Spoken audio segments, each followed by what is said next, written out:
Yes, good morning students. अपनी last class के अंदर अपने जो सिलेबस की सेकंड पोइम है ए बॉयज सॉन्ग, इसकी समरी के बारे में अपन डिस्कस कर चुके हैं।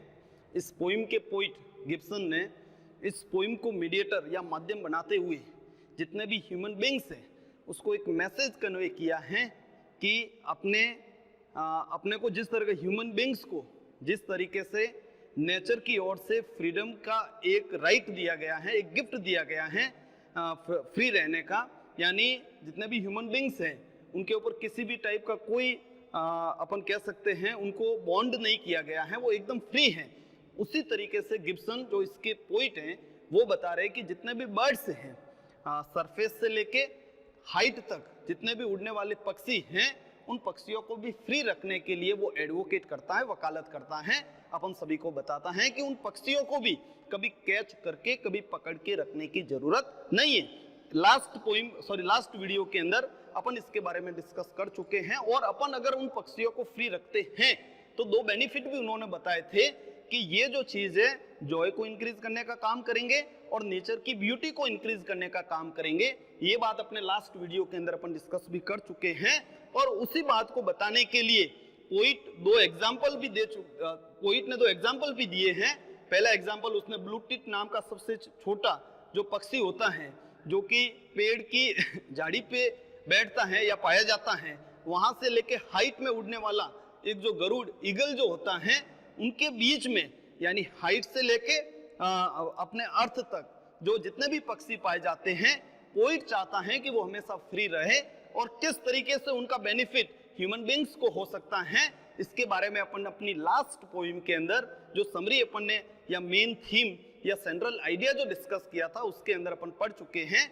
आज अपन इसी पोइम के एक एक स्टेंजा की एक एक लाइन को डिस्क्राइब करेंगे, उसका अपन हिंदी मीनिंग पढ़ेंगे या अर्थ को समझेंगे, क्योंकि आपको सिलेबस के अंदर पहले ही मैं बता चुका हूं कि बोर्ड एग्जाम के अंदर क्वेश्चन नंबर जो 16, 17 और 18 सीक्वेंस नंबर का जो क्वेश्चन है वो कहीं ना कहीं पूरा पोइम से रिलेटेड होता है।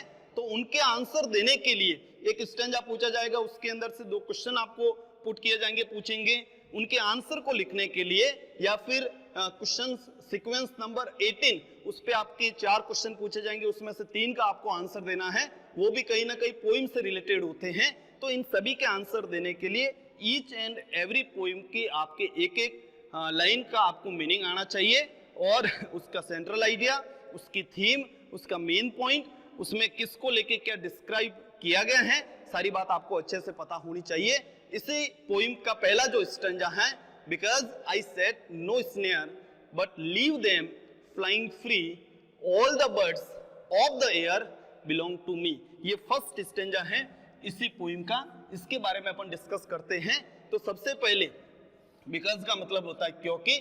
आई यहाँ पे जो आ रहा है ये आई रिप्रेजेंट कर रहा है, आपको ध्यान रखना है कहीं ना कहीं पोइट को। इस पोइम का जो पोइट है उसके बारे में ये दिया गया है।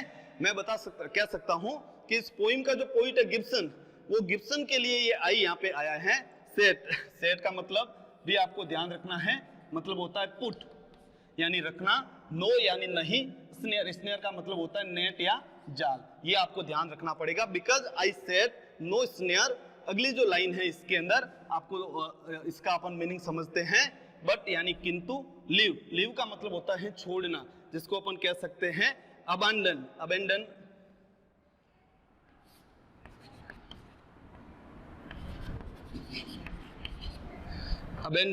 अपन कह सकते हैं, जिसका मतलब होता है छोड़ना। देम, यहाँ पे जो देम आ रहा है ये देम पक्षियों को रिप्रेजेंट करता है, सभी पक्षियों के लिए आ रहा है।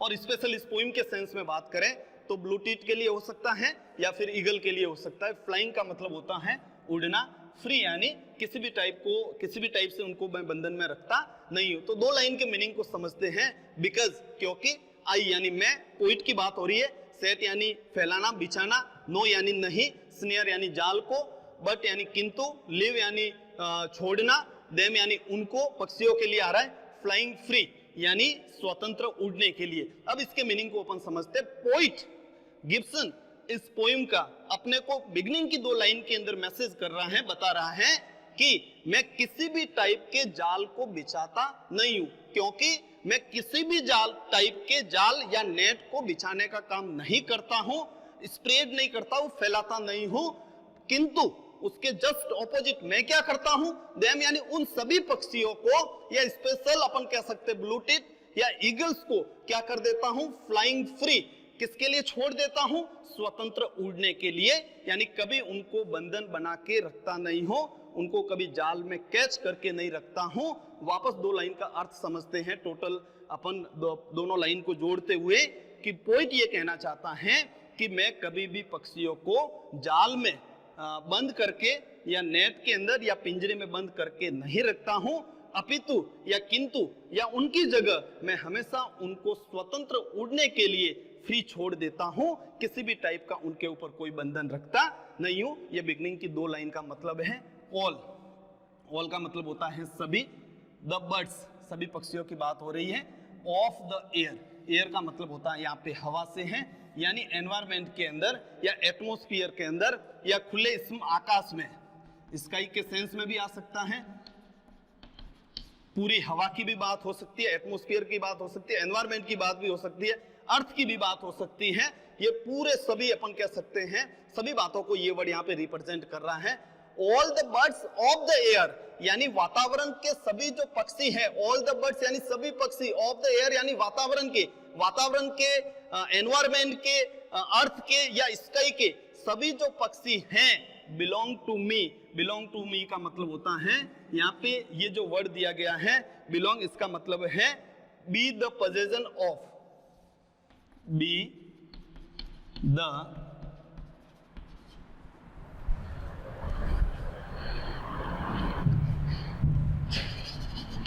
पोजेशन ऑफ, यानी एक टाइप से ये राइट को या अधिकार को शो करता है।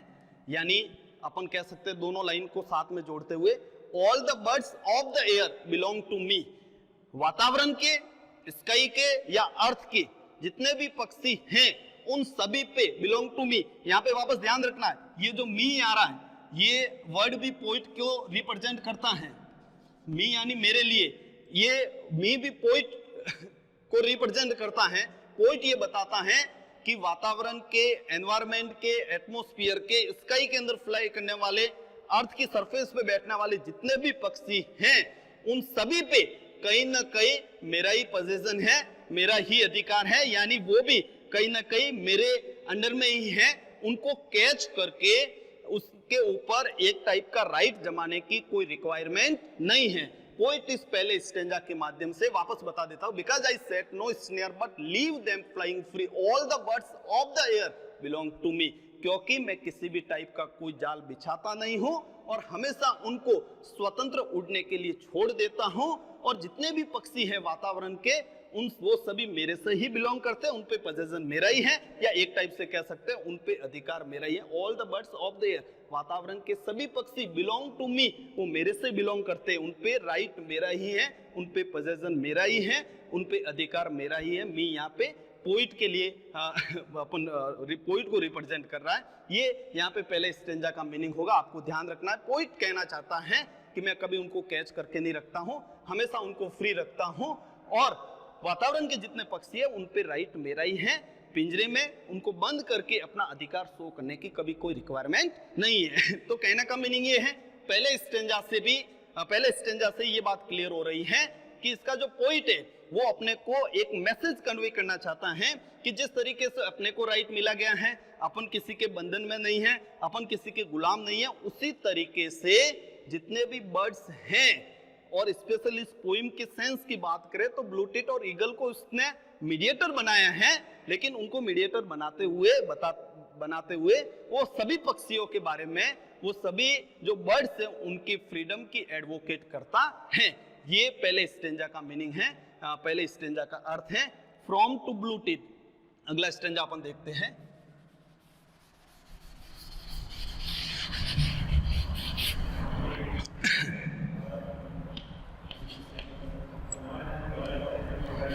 अगला स्टेंजा अपन from to blue tit, from का मतलब होता से, टू ब्लू टिट, ये जो ब्लू टिट है एक काइंड ऑफ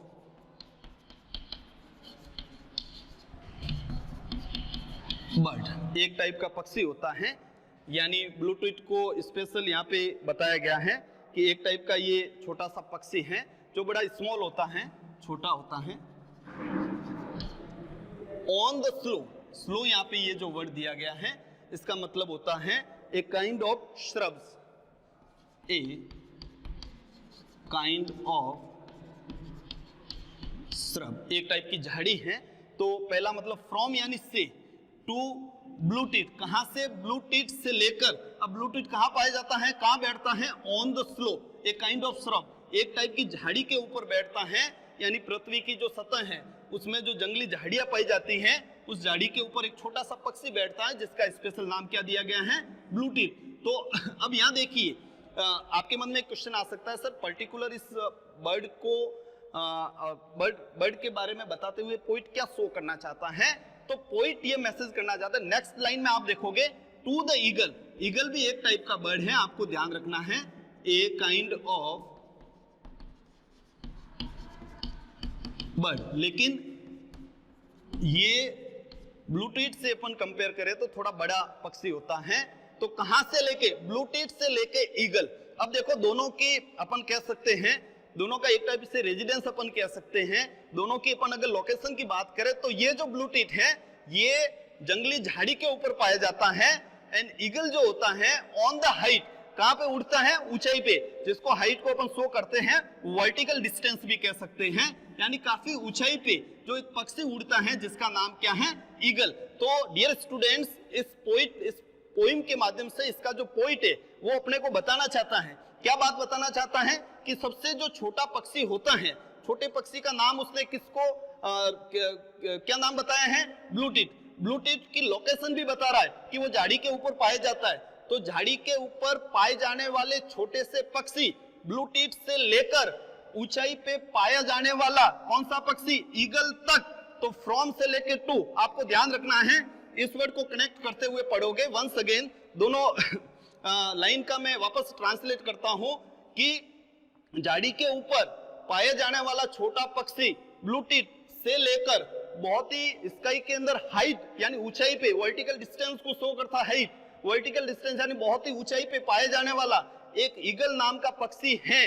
कहां से कहां तक लेके, ब्लू टिट से लेके ईगल तक पक्षियों को वो क्या करता है, अनकेज्ड, हमेशा कैसा रखता है, अनकेज्ड। अनकेज्ड यहाँ पे किसको शो करता है कि मैं हमेशा उनको फ्री रखता हूं, कभी उनको बंद में या पैक करके रखता नहीं हूं।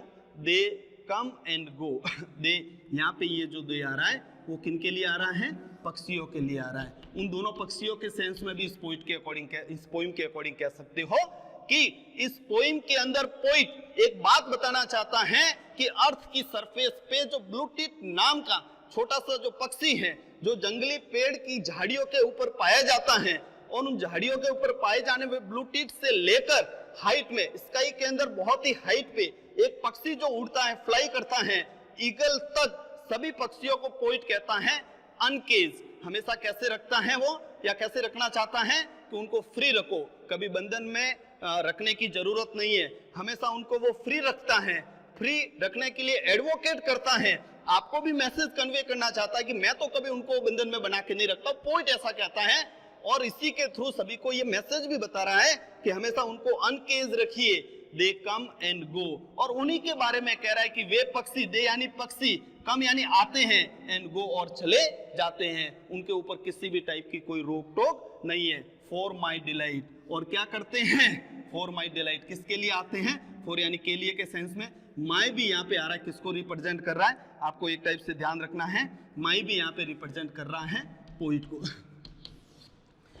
और पोइट बताता है कि वे जो पक्षी है आते और जाते हैं, और किसके लिए आते हैं, फॉर माई डिलाइट, डिलाइट यहाँ पे शो कर रहा है जॉय को। आपको ध्यान रखना है कि वे जो पक्षी हैं आते हैं और चले जाते हैं, उन पे कोई बंधन नहीं है, फॉर माई डिलाइट, और मुझे बहुत ही ज्यादा क्या करते हैं, किसकी खुशी के लिए आते हैं, मेरी खुशी के लिए मुझे जॉय देते हैं। मुझे प्रसन्नचित करते हैं, मुझे खुश कर देते हैं या फिर मुझे डिलाइट बना देते हैं। किसके लिए आते हैं? मुझे खुश करने के लिए आते हैं, मुझे खुश करने के लिए जाते हैं। और ऐसा तभी पॉसिबल है जब मैं उनको कभी कैच करके रखता नहीं हूं। अगर मैं उनको बंधन में रखता हूं और उनको किसी भी टाइप का फ्रीडम नहीं देता हूं, देन मैं किसी भी टाइप के जॉय को फील नहीं कर सकता, महसूस नहीं कर सकता। मेरे इमोशन जो है वो कंट्रोल हो जाएंगे, इमोशन को मैं शो नहीं कर पाऊंगा। वंस अगेन वापस देखते हैं। From to blue teeth on the slow to the eagle on the height uncaged they come and go for my delight. Poet इस स्टेंजा को माध्यम बनाते हुए ह्यूमन बींग्स को मैसेज कन्वे करना चाहता है कि झाड़ी पे पाए जाने वाली सबसे छोटा जो पक्षी होता है ब्लू टीथ, वहां से लेकर हाइट यानी ऊंचाई के ऊपर उड़ने वाला ईगल नाम का जो पक्षी है, उनको हमेशा अनकेज फ्री रखना चाहिए या फ्री रखता हूं मैं, उनको कभी बंधन में नहीं रखता। दे कम एंड गो, वे आते और चले जाते हैं फॉर माई डिलाइट, मेरी खुशी के लिए, और या फिर इस बात से मैं बहुत ही ज्यादा खुश होता हूँ। मैं ये चीज मेरे को बहुत ही डिलाइट करती है, वो आते और जाते हैं। कौन से कहां से लेके? अब आपको मैं पहले बता चुका हूं, ब्लू टीथ और ईगल का मतलब केवल इन दो बर्ड्स को तो उसने मीडिएटर बनाया है, लेकिन इनके बीच में यानी इस झाड़ी से लेके हाइट तक पाए जाने वाले जितने भी पक्षी हैं, उन सभी पक्षियों के बारे में वो बता रहा है कि सभी पक्षियों को हमेशा अनकेज रखना चाहिए या रपोइट रखता है, कभी उनको बंद करके नहीं रखता है, जिससे वो आते जाते। और इससे मुझे बहुत ही ज्यादा खुशी होती है, मैं बहुत ही ज्यादा खुश होता हूँ। मेरी खुशी के लिए ये बहुत ही सबसे अच्छी बात है कि मैं इस चीज को बड़ा अच्छे से फील करता हूँ, महसूस करता हूँ। ये दूसरे स्टेंजा का मीनिंग हो गया है। एक बार वापस अपन इसको देख लेते हैं। झाड़ी के ऊपर बैठे हुए ब्लू टीथ से लेकर हाइट पे उड़ने वाली जो ईगल हैं, उनको पोइट हमेशा फ्री रखता है, कैच करके नहीं रखता है। और अपने को भी कह रहा है, अपने को भी इस एक्टिविटी को करना है। वे पक्षी आते और जाते हैं, इस बात से पोइट को बहुत ही ज्यादा जॉय फील होता है, महसूस करता है। माई यहाँ पे पोइट को रिप्रेजेंट कर रहा है, दे यहाँ पे बर्ड्स को रिप्रेजेंट करता है। डिलाइट का मतलब जॉय से है, और अपन कह सकते हैं हाइट का मतलब वर्टिकल डिस्टेंस को भी कह सकते हैं, स्लो का मतलब काइंड ऑफ श्रब। और ये दोनों हैं, ये एक स्मॉल बर्ड है और दूसरा एक बड़ा पक्षी है, उसके बारे में ये बताया गया है। आगे अपन तीसरे स्टेंजा की, जो कि लास्ट अपने इसका स्टेंजा, उसकी अपन बात करते हैं, तो देखते हैं। एंड सो द सनवर्ड वे, पूरी फ्रेज है। द सनवर्ड वे का मतलब होता है टुवर्ड्स द सन। आई शोर, शोर का मतलब अपन कह सकते हैं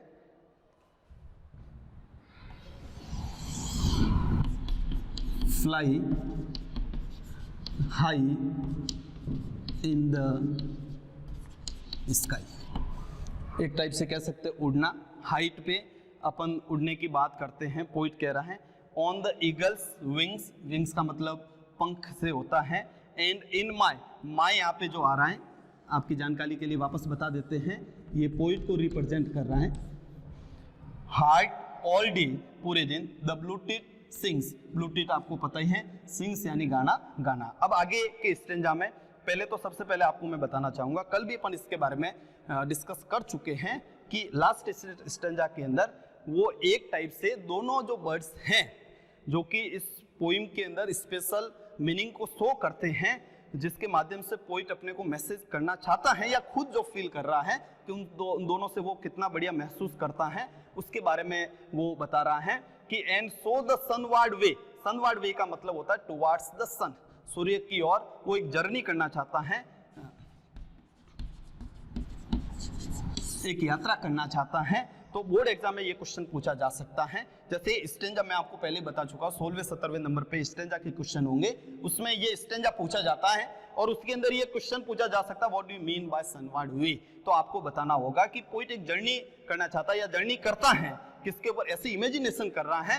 पोइट एक जर्नी करता है किसकी ओर जर्नी करता है, टुवर्ड्स द सन, यानी पोइट कहना चाहता है एंड सो द सनवर्ड वे आई शोर ऑन द ईगल्स विंग्स। आपको ध्यान कर रखना है कि पोइट इसके माध्यम से बताना चाहता है कि मैं ईगल के पंखों पर बैठकर मैं क्या करता हूं, शोर यानी फ्लाई करता हूं स्काई की ओर, किसकी तरफ, सूर्य की ओर। यानी सनवार्ड वे की ओर मैं एक यात्रा करता हूं। पोइट इन दोनों लाइन के अंदर अपनी इमेजिनेशन बता रहा है कि ईगल के पंखों पर बैठकर आकाश में सूर्य की ओर मैं एक सन की ओर एक यात्रा करता हूं, या सन की ओर मतलब पंखों पे बैठकर जाता हूं। वो अपनी खुद की एक अपन कह सकते हैं इमेजिन कर रहा है, कल्पना को बता रहा है। वापस देखें, एंड सो द सनवार्ड वे, और इसलिए सूर्य की ओर क्या करना चाहता है, एक जर्नी करना चाहता है।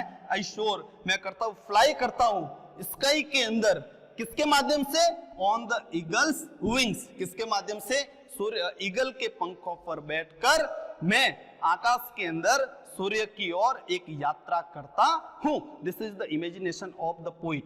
ये पोइट की एक इमेजिनेशन है, कल्पना है। और देखो स्टूडेंट्स, ये बात वो तभी फील कर सकता है जब वो खुद क्लियर कह रहा है कि मैं कभी किसी पक्षी को बंधन में नहीं रखता हूं, नेट के अंदर या जाल के अंदर फंसा के नहीं रखता हूं, हमेशा उनको कैसे रखता हूं, फ्री रखता हूं। और जब वो फ्री रखता है तभी ये चीज को फील कर सकता, महसूस कर सकता है। वो बताता है कि मैं ईगल के पंखों पर बैठकर सूर्य की ओर आकाश के अंदर एक यात्रा करता हूं या कर रहा हूं, ऐसा महसूस करता है।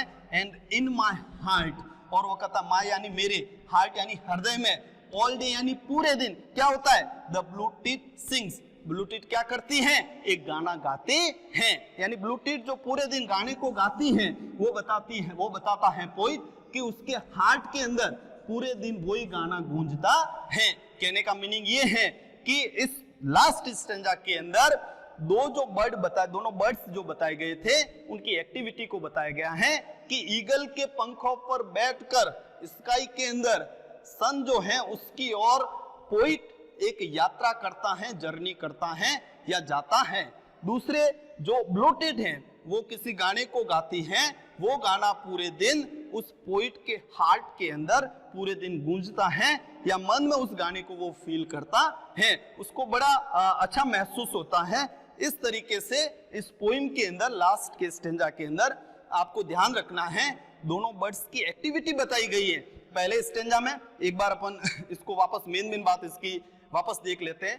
फर्स्ट स्टेंजा के अंदर पोइट कहता है मैं जाल नहीं बिछाता हूं और हमेशा पक्षियों को फ्री रखता हूं, वातावरण के जितने भी पक्षी हैं उन सब पे मेरा ही अधिकार है, वो सब मेरे से ही बिलोंग करते हैं, उनको कभी बंद करने की जरूरत नहीं है। दूसरे स्टेंजा में बकायदा उसने दो बर्ड्स के नाम भी बताए गए हैं, पहला है ब्लूटिट, उनकी लोकेशन भी बताई है, दूसरा ईगल जो कि हाइट पे पाया जाता है, ये झाड़ी पे, ब्लूटिट झाड़ी पे पाया जाता है, उनको वो हमेशा फ्री रखता है और अपने को भी एक एडवाइस देता है, एडवोकेट करता है, उनकी एक वकालत करता है कि उन पक्षियों को हमेशा फ्री रखे जैसा मैं करता हूं। वो आते और जाते उस बात से मुझे बहुत ही ज्यादा जॉय मिलती है, मैं बहुत ही ज्यादा खुश होता हूं, पोइट ऐसा कहता है। और लास्ट स्टेंजा के अंदर पोइट पर्टिकुलर उनकी एक एक्टिविटी भी बता रहा है कि किस तरीके से ईगल के पंखों पे बैठ के वो स्काई के अंदर सूर्य की यात्रा करता है या सूर्य की ओर जाता है। और जो ब्लूटिट पूरे दिन किसी गाने को गुनगुनाती है या ब्लूटिट नाम का पक्षी किसी गाने को गुनगुनाता है, उस पक्षी, वो जो पक्षी है उस पक्षी के गाने को पोइट अपने हार्ट के अंदर फील करता है। इस तरीके से अपन ने इस पोइम के अंदर इनकी मेन बातों को, मेन जो पॉइंट थे उसको डिस्कस किया है, इसकी थीम को अपन ने डिस्कस किया है, सेंट्रल आइडिया को, इसकी एक एक लाइन के हिंदी अर्थ को अपन ने डिस्कस किया है, इसकी समरी को डिस्कस किया है। आपको ध्यान रखना है किसी भी स्टेंजा को पूछकर उसके 2 क्वेश्चन 16वें-17वें नंबर पे पूछे जा सकते हैं, किसी भी पोइम से 5 पोइम है अपने सिलेबस के अंदर, और क्वेश्चन सीक्वेंस नंबर 18 जो है उसके अंदर 4 पूछे जाते हैं क्वेश्चन और उसमें से 3 अपने को करने होते हैं। तो आपको हर स्टेंजा के हर वर्ड का मीनिंग अच्छे से आना चाहिए। ये इस पोइम के मेन पॉइंट थे। So dear students, thank you very much. We will meet again in our next video. Thank you.